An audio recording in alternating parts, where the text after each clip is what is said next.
And my RD400 is a 1977. It now has just under 18,000 miles on it. I put on about 10 of them, 9 or 10, and it is a special part of my collection for one reason. I did the total restoration, turned it into a one-of-one Kenny Roberts replica, and it's been many things over the years. It's been many bikes. It's had tuning parts on it. It's had expansion chambers, different seats, and different paintwork, and many sets of bars. It's had just a different headlight. It just goes on and on. All the paintwork, the wheels, and the brake upgrades, steel brake lines. It's a special, special bike to get to ride. And you can share this day, watch it in 4K, full 4K. Just adjust your device accordingly. Well, today it's the day we wait for, and we don't get it that often. It's two-stroke day. Get out on the Kenny Roberts replica, and I don't know if anybody's going to show up today. And even if they don't, I'm going for a ride by myself. Now, on a day like today, you never know if anybody's going to show up because Guy has a track day. Luciano's got some stuff cooking at his house, and the Jot is away doing one of those Jeep things. So I may have to ride myself, but even so, a two-stroke day is always a very special thing for me anyway. So as the day really played out in the end, after a final cup of coffee, everybody had someplace else they had to be. I'm heading out by myself today.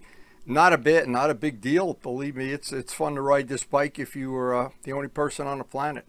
It is always about having fun.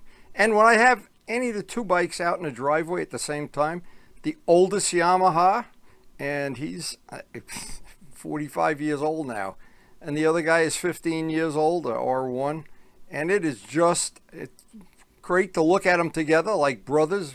One's a big guy, one's a little guy. I guess that's the bottom line here. And we had a storm go through the other night. There's still all kind of trash in the pond, leaves and debris, and oh, the poor fish. But I have to do that when I get back because I'm itching to get out on the open road. There's just once you get the two-stroke in your blood, I went and got Karen some fresh flowers, and she checked the weather for me. She said, absolutely beautiful day. Zero chance of rain. Only problem is it's already in the 90s and it's going to get hotter. And two-strokes don't like to be overheated at all.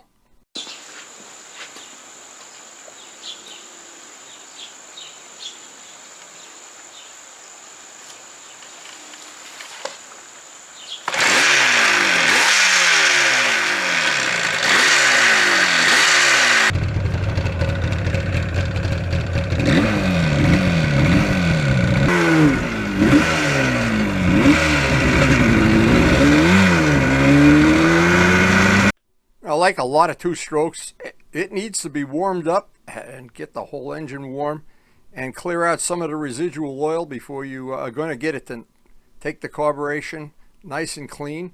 But it's looking like a nice day. Now, back in the 70s, I owned several of these, I think 7 altogether. Ray would remember, he's still got one of my race bikes. And we had our late friend Kenny Augustine do some custom engine work, and he made custom chambers. And we had all the fun, Bridgehampton, Loudon, the whole thing, and many, many years with Amar. And now just riding a totally stock street bike, it brings back a lot of the memories, that sound of going through the gears, and that looking in the mirror and seeing a little bit of smoke. Very, very cool.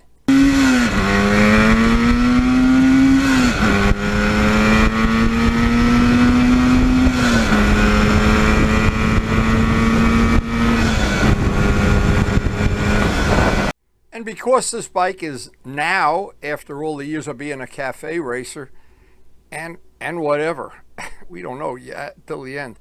But anyway, it is totally stock now. It's got a super comfortable seat, and every part of it is just, it's a very comfortable, easy bike to ride around town without being obnoxious. It's not loud, and it's got the one thing I like, the engine is glass smooth, and you could just go through those gears. That is so much fun.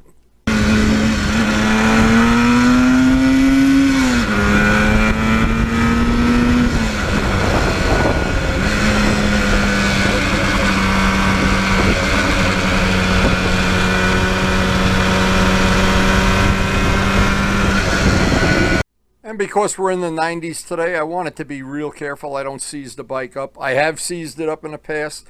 I have the pistons sitting on my desk with big holes in them. I don't want to do that today. I just want to have a nice ride.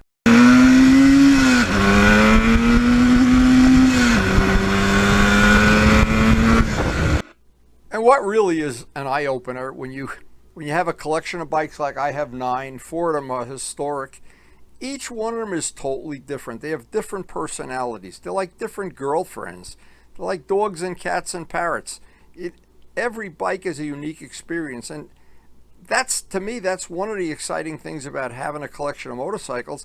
You never have 2 days the same. You never have 2 rides the same. Everything is a different experience than the time you had before. And the good news is, the absolute good news, they're all fun. Every one of them is a load of fun.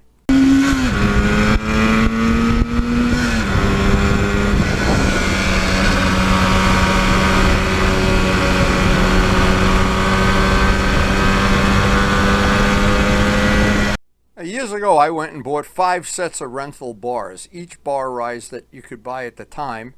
And I have had all 5 of them on this bike, and these are the ones I kind of like. They're kind of sporty, in keeping with the historic registration.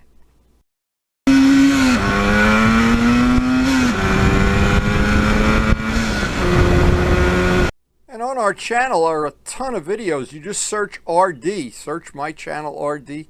All of the modifications, all of the paintwork, painting the wheels, all of it, the exhaust systems, all out on the channel.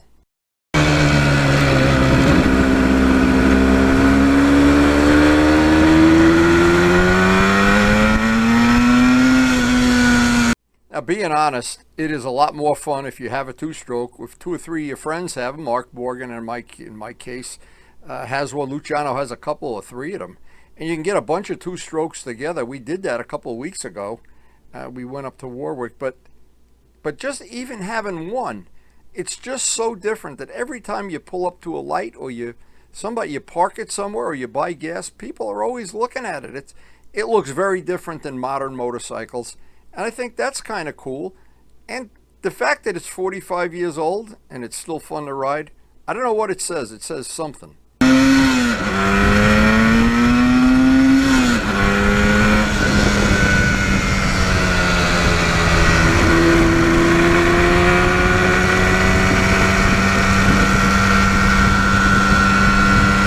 And anybody that had RDs back in the 70s, and not even the 400, the 350s, the 250s, it was always so much fun. You'd surprise guys with bigger, more powerful bikes, and you'd be riding down the twisties, and they couldn't believe how good these bikes handled. The key thing, and even the AMAR race bikes, the one thing they had, they're nimble, they handle great, and just that sound of that engine, just mesmerizing.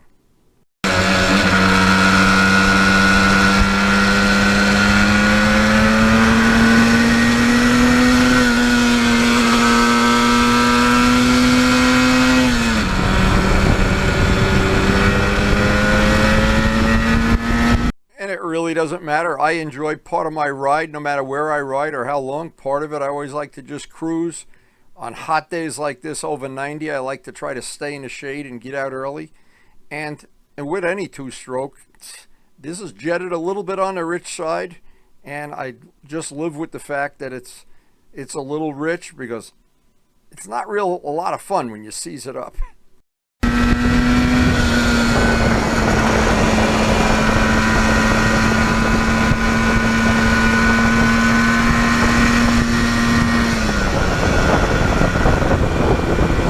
Now, I have 4 different exhaust systems for this bike, and I'm very happy right now at this point in my life to have the quiet and the smoothness of the stock exhaust.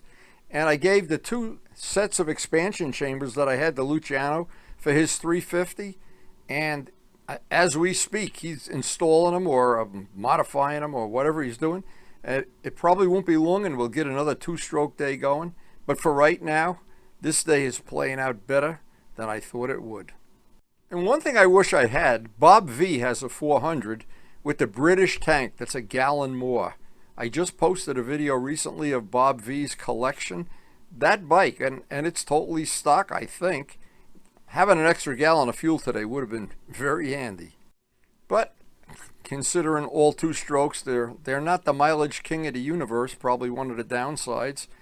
And I guess you just learn to deal with it.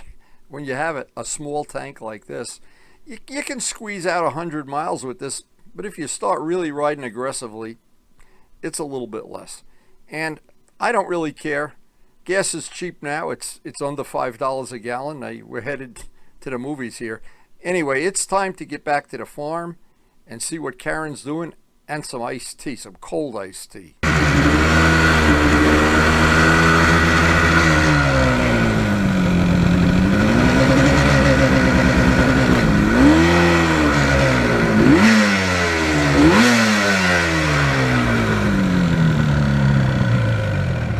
And don't forget to shut the gas off. Well, it was 11 years ago that Karen got me this for a Valentine's Day present. Luciano helped me go get it down in South Jersey. I didn't know where it was going then. I had no idea. I came up with my custom one-of-a-kind Kenny Roberts paint job. Over the years, I've had expansion chambers, different heads, different this, that, and the other thing, different seat. But to me, at this point in my life, the best thing is having a bike just like this, stock, quiet, and I can just stealth my way anywhere I want. Nobody even notices you're there, unless they see the smoke. Now, unfortunately, one of the only things that's a little bit limiting on this bike anyway is I don't have my Valentine radar detector. I don't have a mount that's convenient to get it up on a gas tank. I may get that done over the winter. I don't know. I've been putting that off, and I don't know why. And the steel brake lines on the bike helped the braking considerably. I used an R6 rear master cylinder for the rear brake. That was one of the modifications that worked pretty well. I've had 3 different sets of shocks. The ones on the bike now seem to be the best. And on and on and on and on. But the biggest thing of all is I like to over-maintain the bike. And I clean it relentlessly and polish it. And some of my friends give me a hard time about it. And I don't really care. It's just more fun having a clean bike. And whenever it needs a little bit of the buffer, get the buffer out, do the rest by hand. And in the end, what happens, you go out to the garage and you get to ride an absolutely beautiful, stunning bike. And I like that a lot.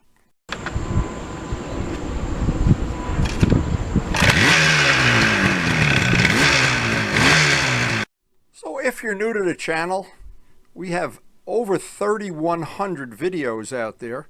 A lot of them cover 2 strokes. You need to search the channel with keywords like RD or whatever the subject, carbon fiber, tire mounting, anything. We try to ride all winter long, all summer long. This is about as hot as it ever gets here, mid-90s. In the winter, it's cold, of course. We try to ride all season. We share the rides. That's part of what we do and why we have so many videos out on the channel.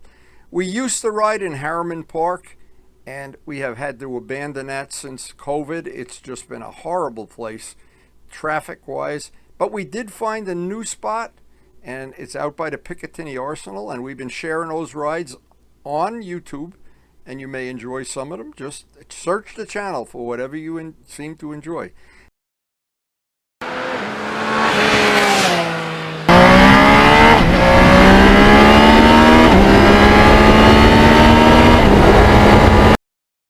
And thanks for your positive comments. Thanks for hitting the like button. And thanks so much for watching.